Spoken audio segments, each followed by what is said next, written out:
కుటుంబం సజావుగా సాగుతోంది. నాన్నా, అన్నీ నాకు వినిపించాయి. ఏం చెయ్యాలో చెప్పు. డబ్బు కట్టాలి. ఎంత? ఓ 100 రూపాయలు కడితే చాలా? 200 కట్టాలా? అంత డబ్బు నా దగ్గర లేదు బాబు. ఏంటి వేళకోళమా? ఎంత కట్టాలి? 1,25,000. ఇది నీకు వేళాకోళంగా లేదు? వెళ్తే వెంటనే ఉద్యోగం వస్తుంది. మనం పెట్టిన డబ్బు 6 నెలల్లో సంపాదించుకోవచ్చు. కాదు, ఆపరా. డబ్బులు తీసుకెళ్తావు, వెళ్ళిన కొత్తలో కొంచెం డబ్బు పంపుతావు, తర్వాత నాకే చాలేదంటావు. జంఝాన్ని తీసిపారేసి చేపలు మాంసం తింటావు. నీతో పాటు పనిచేస్తోందని దేన్నో తీసుకొచ్చి నిలబెడతావు. అదేగా జరిగేది. ఎలాగూ అక్కడికి వెళ్ళి నువ్వు మమ్మల్ని పోషించేది లేదు. అంతకన్నా ఇక్కడే మమ్మల్ని నడి రోడ్డు మీద వదిలేస్తే తలకొరివి పెట్టడానికైనా పనికొస్తావు. అదే ప్రాప్తి.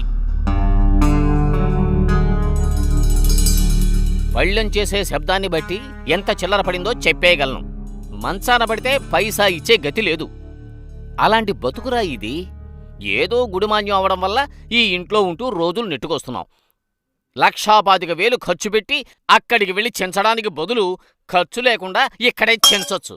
ఓ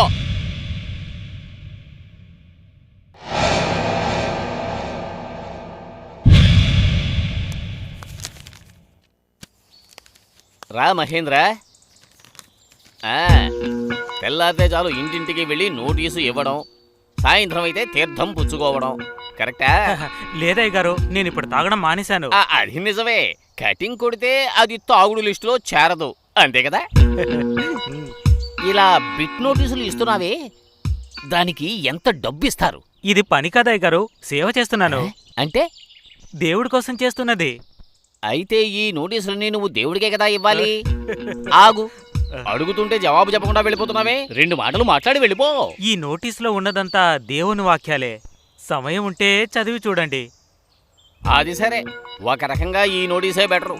ఉదయం సమయంలో మైక్ పట్టుకుని వీధుల వెంట పాపులారా పాపులారా అని అరవకుండా ఉన్నావే, అది చాలా సంతోషం. అందరూ కాదయ్య గారు, కొంతమందే. సరే, తెలియక అడుగుతున్నాను, మీలో పాపాత్ములు ఎవరూ లేరా ఏమిటి? ఈ ప్రపంచంలో ఉన్న వాళ్ళంతా పాపాత్ములే అయ్యగారు. మమ్మల్ని కలుపుకునే చెప్తున్నాను. సరే, అది వింటుంటే నాకు చాలా డిస్టర్బ్డ్ గా ఉంది.